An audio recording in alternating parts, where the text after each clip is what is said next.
کمرہ ہے اس میں اتنی ساری کتابیں ہیں تو میں تو اس کمرے کو اسٹڈی کہوں گی. یہ کون سا کمرہ ہے آپ کے گھر کا؟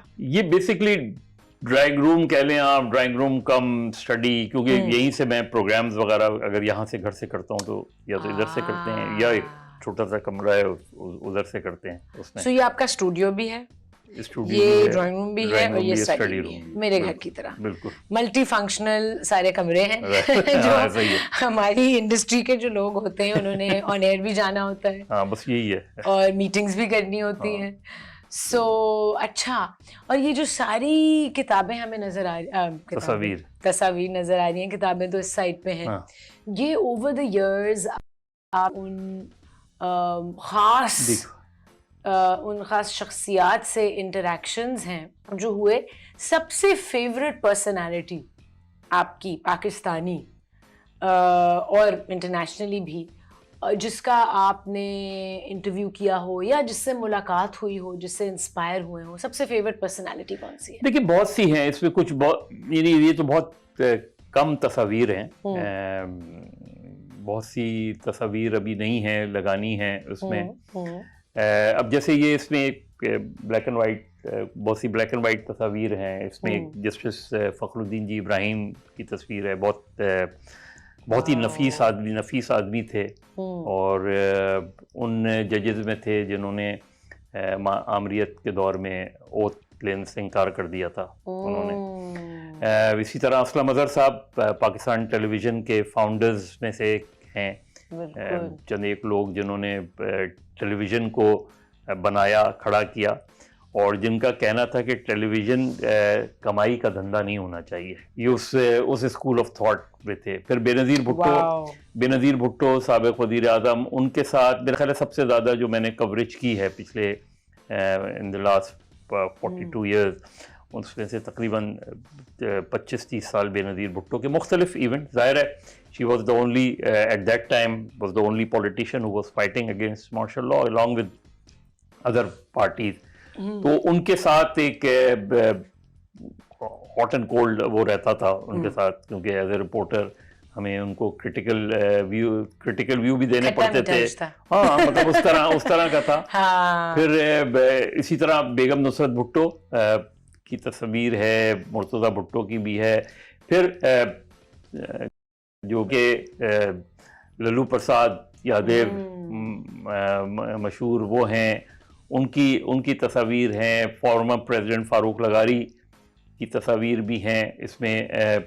عمران خان صاحب کے ساتھ بھی ہے تصویر. لیکن میرا سوال کچھ اور ہے. میرا سوال یہ ہے کہ آپ کی فیوریٹ پرسنالٹیز اگر آپ نے لسٹ کرنی ہو, ٹاپ 2 کر لیں, کہ ان سے مل کے, ان سے انٹریکٹ کر کے آپ بہت انسپائر ہوئے, اور ان کی جرنی کو دیکھ کے آپ نے کہا this is the model person, this is the kind of person everybody should strive to be. Doctor Adib ul Hasan Rizvi.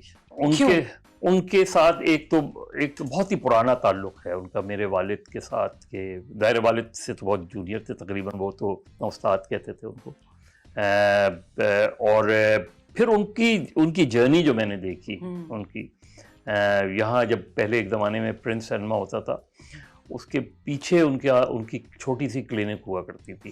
Us clinic سے انہوں نے, تو جب انہوں نے SIUT بنایا تو انہوں نے اپنی پرائیویٹ کلینکس ختم کر دی. انہوں نے ایک تو ادارہ بنانا, ادارہ کھڑا کرنا, پھر ان کی پوری پرسنالٹی کا اگر آپ جائزہ لیں تو اسٹوڈنٹ لائف میں ویری ایکٹیو ایکٹیوسٹ. 1953 میں جب پہلی اسٹوڈنٹ موومنٹ چلی تو he was among the few who were leading that movement, جو فیس میں اضافے کے خلاف, اس سب کے خلاف, جس میں اس تحریک کے اندر 8-10 اسٹوڈنٹس شہید بھی ہوئے تھے اس میں. تو ڈاکٹر ادیب رضوی, ڈاکٹر ہارون, ڈاکٹر سرور, یہ وہ لوگ تھے جنہوں نے ایکٹیولی اسٹوڈنٹ. پھر اپنا پروفیشن جب انہوں نے اڈاپٹ کیا تو پروفیشن میں بھی انہوں نے اس کمٹمنٹ کے ساتھ گئے. بلکہ ایک مرتبہ ادیب صاحب سے گفتگو ہو رہی تھی تو میں نے کہا پالیٹکس میں کیوں نہیں آئے, تو انہوں نے کہا یہ بھی تو پالیٹکس ہے, to serve the people. Actually تو انہوں نے کہا کہ ایکچوئل سیاست تو یہی ہے کہ آپ لوگوں کی خدمت کیسے کرتے ہیں, لوگوں کے کس طرح. اور اتنا بڑا میرا خیال ہے ایشیا کا سب سے بڑا انسٹیٹیوشن جو ہے وہ, جہاں روزانہ ہزاروں کی تعداد میں لوگ, ان کے ہاسپٹل کی خاص بات یہ ہے کہ ان کے ہاسپٹل میں کوئی VIP وارڈ نہیں. کوئی انٹرنیشنلی کوئی آپ کسی پرسنالٹی کو دیکھتے ہیں؟ Nelson Mandela. You are the second person seeing that. پچھلی ایپیسوڈ میں اسد عمر صاحب انہوں نے بھی نیلسن منڈیلا کا نام لیا. اس کی وجہ کیا ہے؟ اس کی وجہ یہ ہے کہ اگر آپ ان کی جو یہاں بھی ہوگی ان کی کتاب پڑھیں تو اس میں آپ کو اندازہ لگتا ہے کہ ایک شخص اپنے کمٹمنٹ کے ساتھ کتنا پکا ہوتا ہے.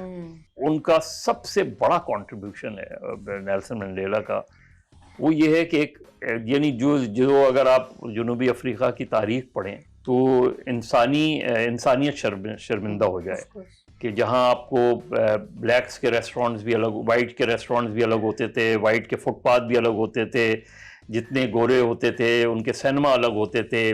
آپ سلیوری کے ٹائم پہ جب چلے جائیں اور اس کے خلاف انہوں نے کوئی 34 سال جو ہے وہ جیل کاٹی.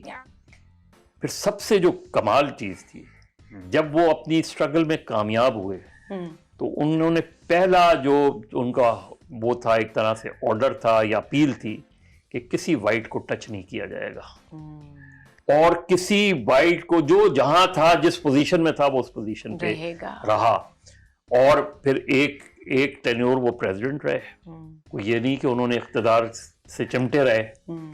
آج دنیا کو ساؤتھ افریقہ کے پریزیڈنٹ کا نام نہیں پتا ہوگا. مجھے نہیں پتا لیکن نیلسن منڈیلا کا نام سب کو. لیڈرشپ جو ہوتی ہے یہ لیڈرشپ کہ ایک کامیابی حاصل کی جس کے لیے لڑے تھے اس کو عملی جامہ پہنایا، کامیاب ہوئے، پھر ایک خاص وقت تک پریزیڈنٹ بنے ہیں اور اس کے بعد سائیڈ ہو گئے. دوسرے لوگ آئیں چلیں، اچھے برے لوگ جائیں. آپ کو لگ رہا ہے ابھی کرنٹ ٹائمز میں کوئی ایسا انسان ہو جو اس بات پہ جا سکتا ہے؟ نہیں لگ رہا. اچھا، انٹیگریٹی اینڈ فیئرلیسنس، یہ دو چیزیں ان دونوں پرسنالٹیز میں کہ اپنے پرنسپلز اپنی ویلیوز پہ کمپرومائز نہیں کرنا. ہے نا، لازم تو نہیں ہے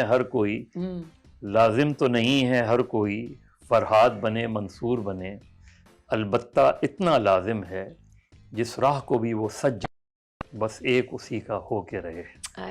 کیا بات ہے.